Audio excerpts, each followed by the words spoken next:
Welcome to the Heavy Spoilers Show. I'm your host Definition, and this episode I'm joined by Halloween expert Jimmy Champagne.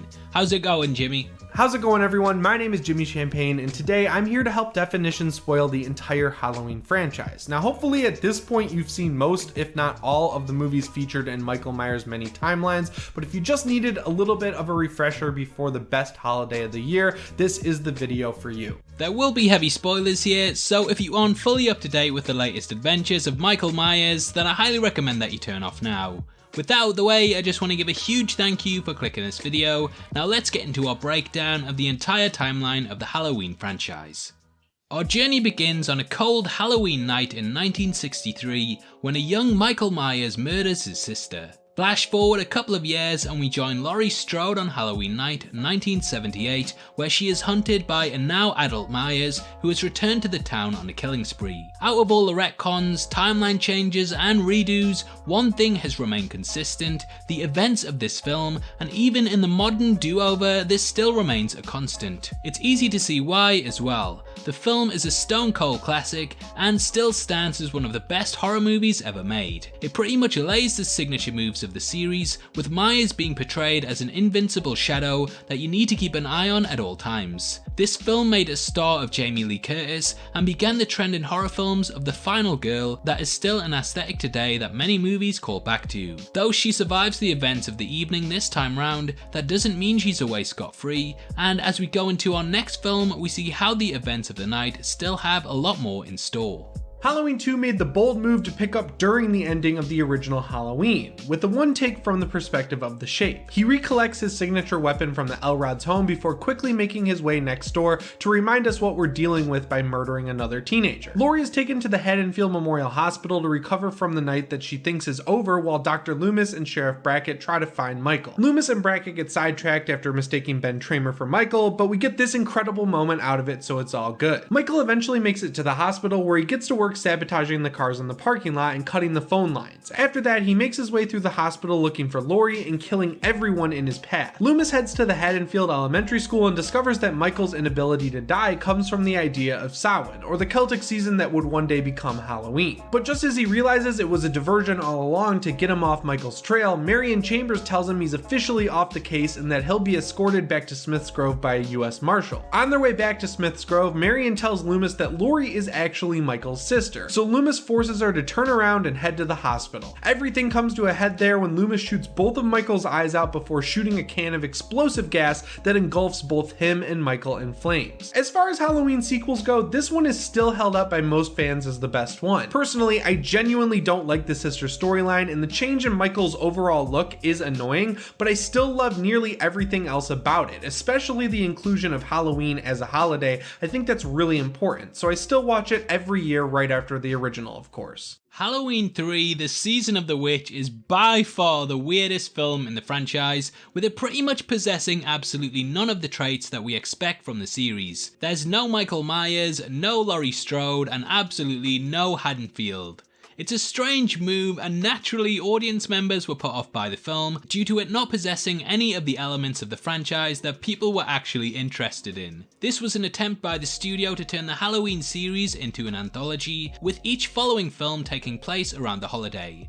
Season of the Witch is pretty much a melding of the festivities of Halloween and ancient folklore mixed with technology, and it centers around a company known as Silver Shamrock that have embedded microchips into their new range of masks that, if worn when a special commercial plays, melt the wearer's head. It's pretty out there, and if you're looking for stuff to skip for a more streamlined view of the series, then I definitely recommend that you give this one a miss. When the anthology idea didn't work out so well for Halloween 3, Mustafa Akkad decided that the only way to push forward was to bring back Michael Myers. The problem was he of course had a pretty definitive death at the end of Halloween 2. Instead of coming up with a pagan resurrection scene or anything wildly supernatural, the writers went with the idea that the explosion caused by Loomis was exaggerated, and instead of killing the both of them in a literal blaze of glory, Michael went into a coma and Loomis got a burn or two on his face. On October 30th, 1988, Michael is being transported transported back to Smith's Grove when he is awakened by two paramedics chatting about how his sister Laurie died in a car crash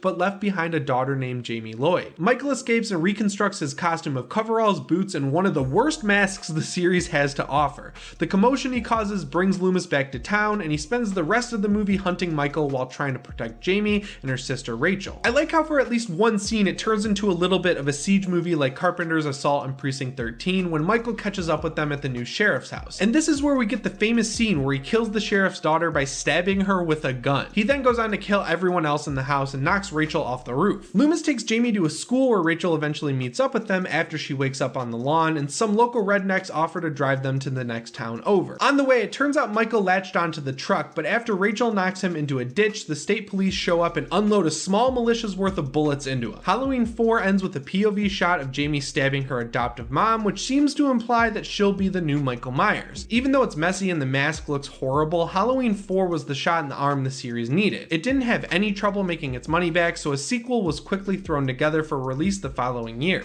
And throw it together they did.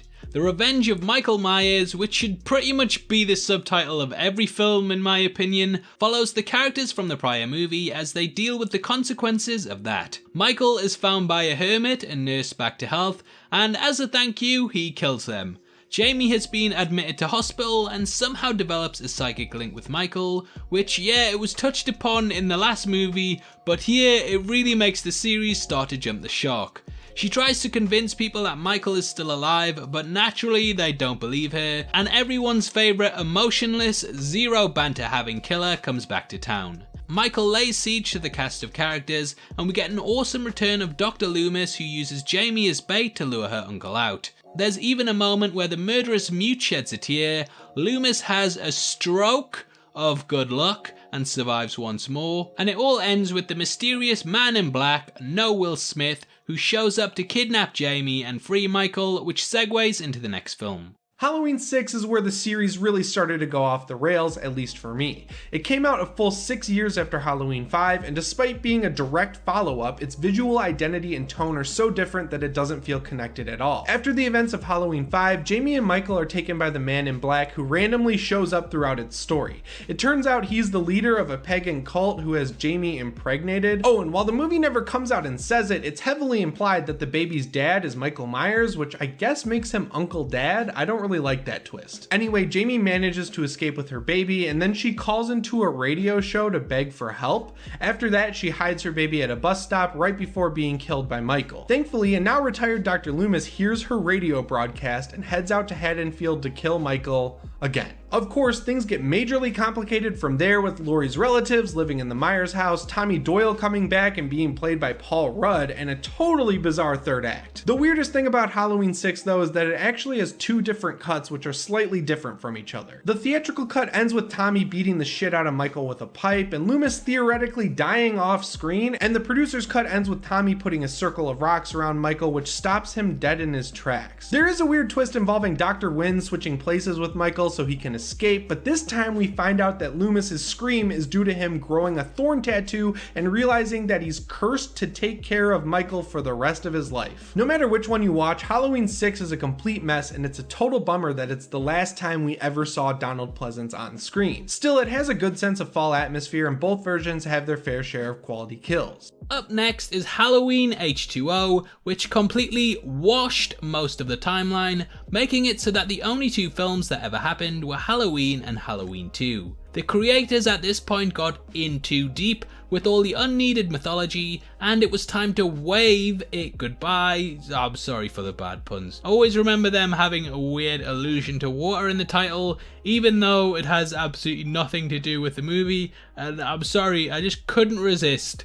Anyway, what the title does mean is that this is 20 years since the first film, so we had to come up with some crappy wordplay that doesn't really work but sounds cool. Now, the film itself isn't all that bad, and whilst it definitely suffers from trying to adopt some of the tropes from the new wave of slasher horrors that were on the rise in the 90s, most notably Scream, it's still a fun ride that's a great time capsule of the decade.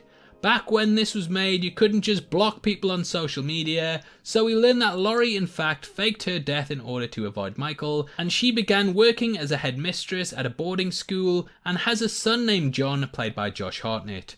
As per the reboots in the franchise, Laurie is worried that Michael will return, and not one to miss out on using his Halloween costume for the 70th time, Michael pops up to do some more killing. It's what you've come to expect, but the film takes a sharp turn at the end when Laurie kidnaps Michael's body from the coroner's van, traps him and cuts his head off with an axe, killing him outright forever. He's never coming back. Nuh-uh, there's no way you can bring him back. He's got no head. He's got absolutely no head. There's no way, right? Remember when I said Halloween 6 wasn't the worst movie in the franchise? That honor goes to Halloween Resurrection. Instead of setting trends for the slasher genre to follow, Halloween Resurrection was content being an overproduced mix of the Blair Witch Project and Scream. It starts out by retconning the awesome ending of H20 and finally putting Laurie Strode to rest on screen by doing a laughable body swap. After that, the plot jumps ahead 3 years and introduces us to 2 TV producers played by Busta Rhymes and Tyra Banks. They hire a group of archetypal college kids to star in a Halloween night Twitch broadcast in the Myers house. Of course, Michael shows up and starts murdering the contestants, and it just gets more ridiculous from there. Halloween Resurrection not only has one of the worst masks in the entire franchise, but it ends with Busta Rhymes beating Michael to death and leaving him to burn once again. At this point, the series was starting to feel really tired, so it went into hiding for a few years before coming back again thanks to Rob Zombie. The Halloween remake has Rob Zombie's style all over it from the very first scene, with Michael pretty much getting a fully fleshed out backstory that showcases what things were like before he decided to become a mass murderer. Though the plot is very similar to the 1978 original, it expands on the lore by showing Michael's childhood being full of bullies, an abusive stepdad, and a haircut that would make Kurt Cobain jealous. This pretty much shows everything: his school life, relationship with others, and all of the treatment that he goes through in the asylum. Those that like the mystery of Michael will probably find it a bit too much information, but audience members that want to know more will lap this up. There's a real, for lack of a better word, dirtiness to the film, and even dignified characters like Dr. Loomis have a certain edge to them. He gets a far more expanded role and is played brilliantly by Malcolm McDowell, who examines the true heart of the character. Rather than painting Michael out as the boogeyman, this movie tries to understand what made him that way, and it's a real psychological study of what makes someone commit evil acts. He kills animals, stalks people, lashes out at those that have wronged him in order to get revenge, and as far as characterizations go, this is the deepest look into the character's mind that we've ever had. However, the film is still beholden to the tropes that made the series what it is, and there's ultimately a lot of rehashing of the iconography of the first movie.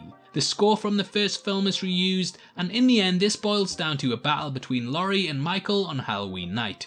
Couple of teens die, couple of people fall over, you know the gist by now, but the style of the film really elevates this movie.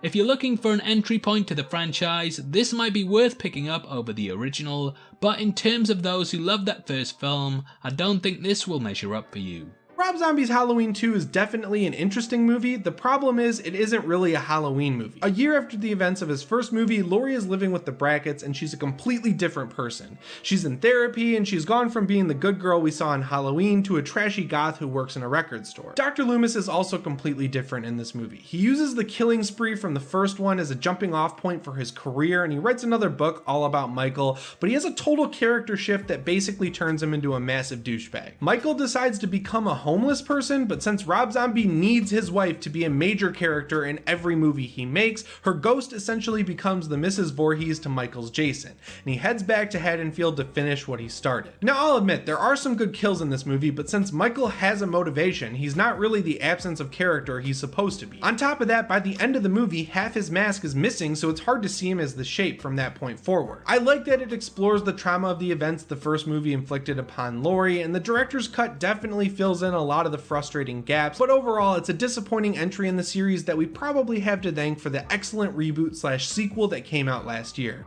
Halloween 2018 was a big shot in the arm for the franchise, and whilst I don't think that it necessarily knocks it out of the park, it at least puts the building blocks in place that allow for some course correction in the franchise. The film completely wipes all of the events that happened outside of the first film and states that Michael was captured on the night of 1978 and placed in an insane asylum where he was studied. Laurie Strode, aware that he will one day get out because she's probably seen all the movies, has spent 40 years preparing for his return and has had several failed marriages and fallouts with her child and grandchild because of her obsession with the killer. However, it turns out to be warranted when Michael does indeed return, and Halloween brilliantly retreads several similar circumstances that we saw play out in the first film, but with the roles flipped. The movie has one of the best one-shot takes in it that I've ever seen, and there's a real return to form here with the movie delivering one of the best arcs in the entire series. Halloween is a great film, and if we had to reboot the entire universe just to get this, then it certainly feels worth it.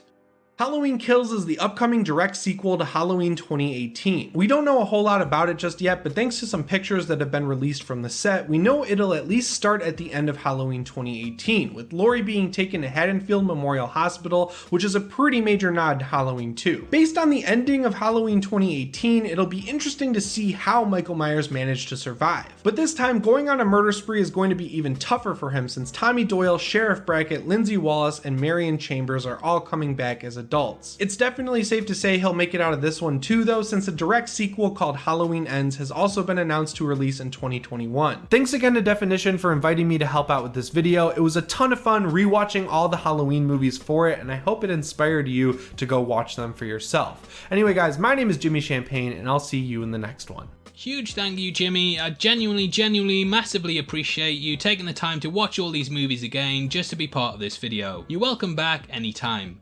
Just kidding, you're blocked. Now, if you enjoyed this video, then please give it a thumbs up and head over to Jimmy's channel for every update on the upcoming Halloween movie. I'll leave that linked in the description below, and if you want something else to watch, then make sure you check out my breakdown of Michael Myers, which will be linked at the end. We go over the character's entire history, so it's definitely worth checking out if you enjoyed this video. If you want to come chat to me after this, then make sure you follow me on Twitter at DefinitionYT, or head over to my Discord server, which will be linked in the description below. Those are the best ways to keep up to date with all the latest videos on the channel, so hopefully I'll see you over there very soon. We're also giving away a free copy of the Marvel Phase 3 Part 1 box set on Blu-ray, which contains Civil War, Doctor Strange, Homecoming, Ragnarok and more, and all you have to do to be in with a chance of winning is like the video, make sure that you subscribe to the channel, and leave your thoughts on the Halloween timeline in the comment section below. The winner's going to be chosen on the 15th of November, and the set will be shipped out from then to whoever gets the prize, so best of luck to everyone who takes part. This is the channel for people who are mad into movies, so if that's the kind of thing you like, hit subscribe. Thanks again for taking the time to watch this. I've been Definition, you've been the best, and I'll see you next time. Take care, peace.